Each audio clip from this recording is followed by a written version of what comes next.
Hello and welcome to Horror Rewind. This is Kelly Florence. And I'm Meg Hofdahl. And today we're talking about Malevolent.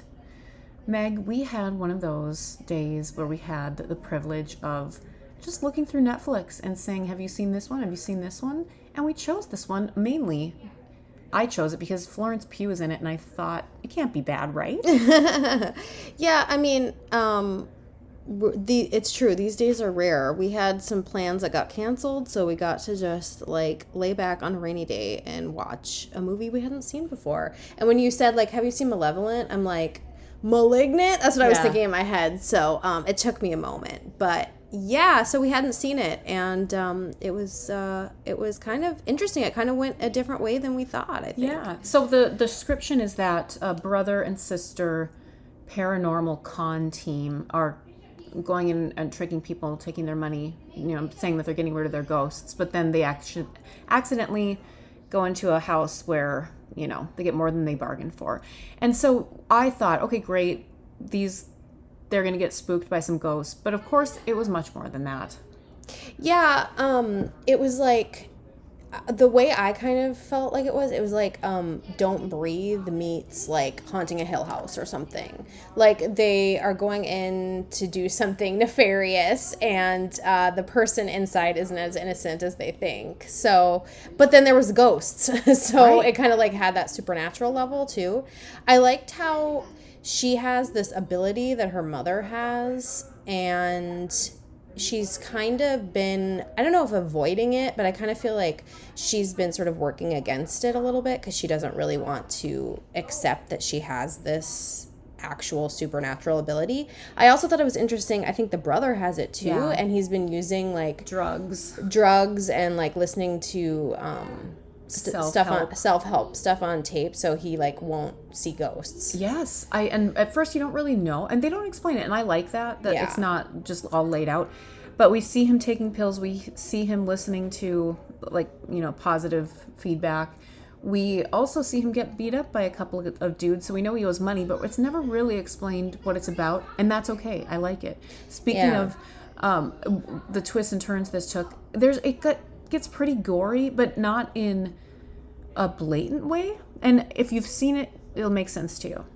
Yeah, there's a lot of sewing up of lips in this, but it's more showing kind of different angles, so we're not actually watching the needle go through the skin and stuff like that. And yeah, it feels really brutal.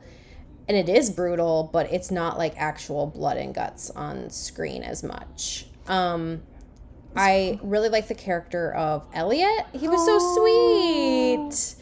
And I liked how complicated she was. She's struggling in school. She's dealing with her mom's death. They talk about the mom clawed her eyes out before she died. Killed herself. So, I mean, things were very dark. And it had that great atmospheric British feeling. Yes, I loved it. Speaking of, you were saying angles about the brutality and gore. One of the very first shots is a POV of a child, and we don't see people's faces. We're just looking at them at waist level. And I thought that's so interesting because, I mean, we often get POV shots of a killer hiding or whatever in a horror movie. But how often do we think about a POV of a child and what they're seeing and how they're viewing the world? I thought that was just an interesting shot I don't see very often. Yeah, or just a POV of a short person like me. Yeah. So, no, I really thought that was effective, and it just was a good sort of setup to, okay, do we trust these people? I know. I felt so bad for that little girl because her mom died. Oh my God, speaking of that sequence, she died of cancer. Yes. And we saw a photo, so we knew the mom was bald because she went through chemo, and then Florence is in the freaking room with, we think, 3 mannequins. But the middle one is the mom at sometimes, and it moves. It was scary. Yeah, that was a good setup. It's okay, I'm ready. That was, and then just right away it had the name of the movie, and it was okay, let's go. I thought her performance was really good, and it was kind of an understated movie, especially at first. There wasn't a lot of dialogue right away. It was kind of spare, and setting up the sort of scene, and like you were saying, he was getting beat up by those guys, so the stakes are high. They have to do, like, I think you said, one last heist. It kind of felt like.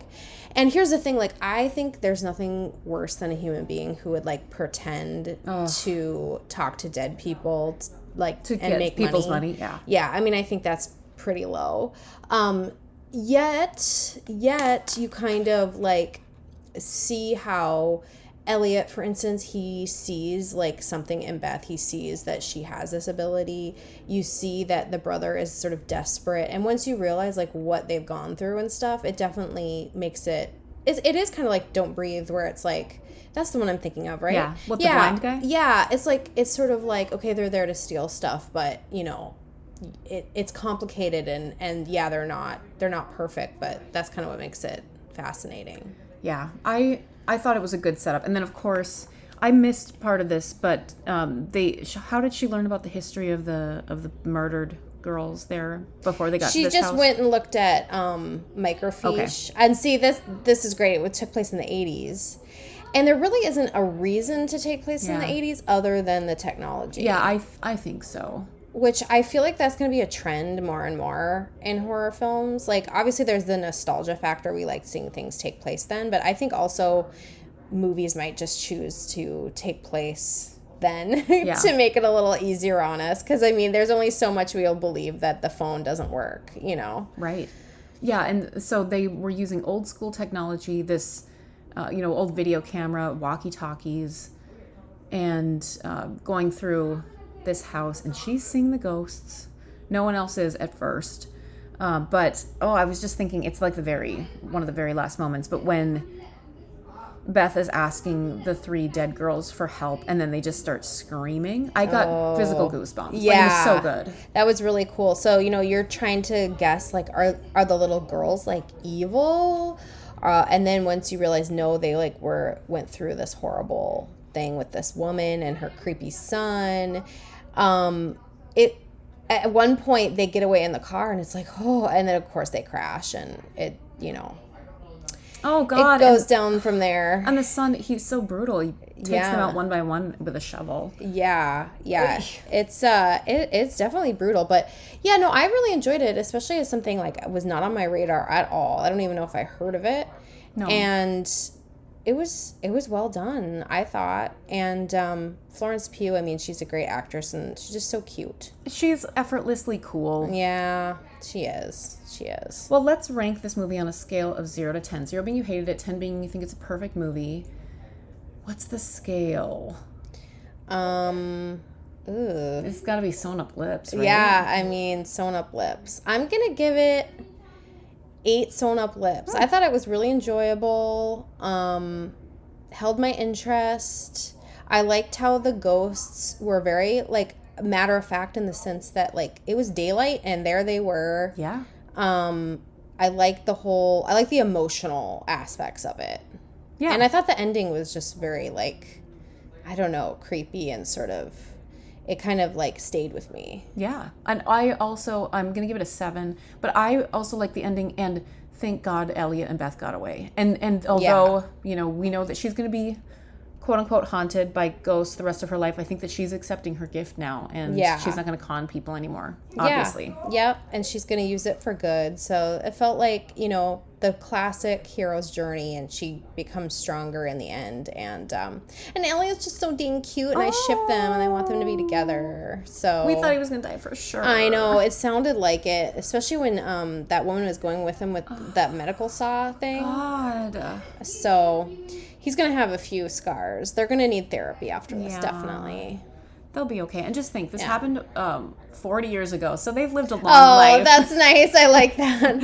In the fictional realm. Oh my gosh. Okay, I know this is off topic, but I wanted to tell you about this book I'm reading right now, because I think you might find it interesting. So our friend Jessie lent it to me, and she's like, you have to read this book. And I forgot. So first of all, in the cover, on the inside of the cover, it says it's Rebecca meets Mexican Gothic. So I was like, you had me at, yes, Rebecca. But I forgot why Jessie told me I needed to read it, and then today I was reading it and I remembered it's because it has a hot priest in it. Oh, baby. And he's gonna fall in love with the main character. Oh, baby. So, and creepy things are happening. Oh, so it's basically everything I've ever wanted. Oh my God. The Hacienda. Did I say what the title was? You did not. Hacienda. So everyone pick that up. Mexican Gothic meets Rebecca, hot priest, which is one of our favorite tropes. Oh my goodness. It's so forbidden. I know. So anyway, I'm enjoying that right now. Very good. Yes. Hey, I think we should talk about something that we watched like a long time ago now, and we just keep forgetting to record on it. We watched the Peacock Firestarter. I know it was in theaters too, but I watched it on Peacock. Yeah. Zaddy was in it. Zac Efron. Let me just say, he is shirtless. Yes. He's gorgeous. I love him, but I didn't love this movie. No, I didn't either. So, Firestarter is one of the few Stephen King books I never finished. I just tried to read it and I just didn't get through it. It's not one of my favorites. That being said, this is so mean, but I feel like 11 and Stranger Things is like almost a better version. No, I know. I kept thinking that too. Like during season 4 now, I'm like, oh, this is like everything Firestarter wanted to be. Yeah. So, and I realized that it's inspired by that. So I know that's like the weird thing. But I watched it with Dexter, and he and I like gave it a shot, but once the cat died, he was out. Oh yeah. He was like, no, it just, at that point, it just wasn't worth it. Yeah. And also, what I found interesting was like, he's watched a lot of horror movies and he doesn't need to ask a lot of questions, but he was really having trouble understanding what was happening. And like, I feel like that's on the movie, I feel like it should be more. So no, it was not good, but Zaddy looked really good. He did. Now, I did say I didn't love it, but I didn't hate it. Maybe you hate. I don't know. Did you hate it? You don't have to. Yeah, you don't have to answer. Okay. I mean, I really didn't like it. Okay. I had a good time watching it. Okay. Campbell and I watched it like Friday night or whenever it came out, and we enjoyed it. But I'm like, meh. Okay. I wouldn't recommend it, but I didn't hate it. Okay. I was close to hating it. Oh, sorry, Meg. everyone. It's okay. It just was not good. I like the ending. When she doesn't kill the guy and then he like carries her off. And I love aspects of it, like the father-daughter thing, and And I thought the actress was pretty decent, the little girl. She was great. And Zac Efron definitely had my attention. Yeah. I mean, thank goodness he was there. No kidding. But I think part of it is just I didn't really care for the original movie. I didn't really care for the book. So I think maybe it's just not my story. It's not for me. And that's okay. Yeah. We don't all have to love every Stephen King. It's all right.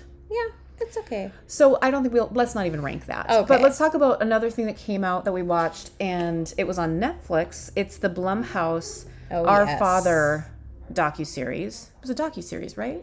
No, or was it a documentary. Movie? It's a movie. Okay. Yeah. See, I can't even remember. This is how long ago it is and how much I've watched since then. This story is disgusting. Yeah. And I know some people were like, oh, they made it too horror-like. What? Yeah, and like, it's not docuseries enough. It's too horror. It's like, yeah, this is a horror story. It is a horror. It's real-life horror. Well, and that's the thing is like, people want to say like things aren't horror that are horror. This is true horror. Mm-hmm. Like, this is disgusting. It's without consent. You're getting this man's child. Yeah. Ugh. So, yeah, this doctor, he had a bunch of babies because he was inseminating these women against they didn't know. And they're still finding siblings. Oh my God. And like they were saying, it's not safe within the community because we have so many siblings within a community. That's not okay. Like, you could be dating your brother. Yeah. And I mean, I think what unnerved me the most was that that he's just a free person. That there's no like laws, there's no consequences because there's like, well, that's what he did. Yeah. It's like, what? Yeah. It's like, that has to be... The world is upside down. I know. And so it was a really...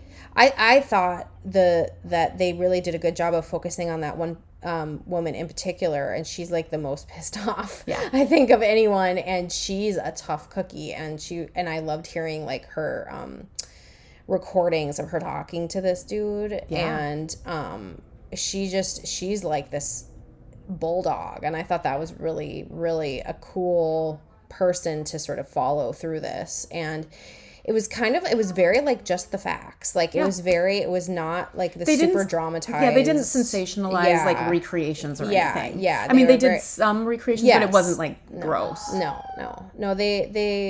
It was very well done, and I hope Blumhouse does more documentaries because I think this was right in their wheelhouse. So I don't know what you're talking about, folks.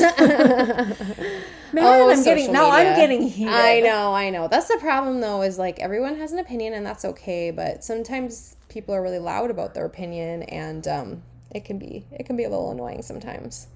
So speaking of opinions, I got the most wonderful birthday present from Meg and Luke. They got me a cameo of James Marsters, and for some reason, he told me to eat the Happy Meal. He said you liked Happy Meals in it.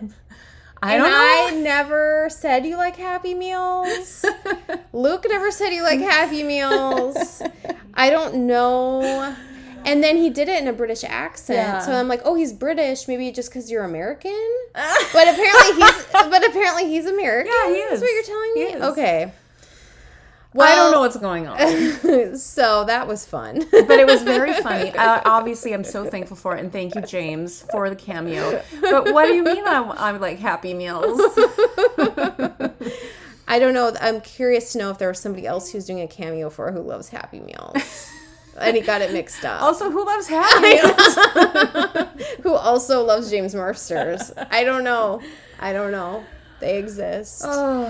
Oh, that's funny. So I hope that wherever you are, whenever is your special day, that you enjoy it with a Happy Meal or whatever. Or James Marsters. Yeah. That sounds good. Yeah. Okay, until next time, we'll see you in the horror section. Bye.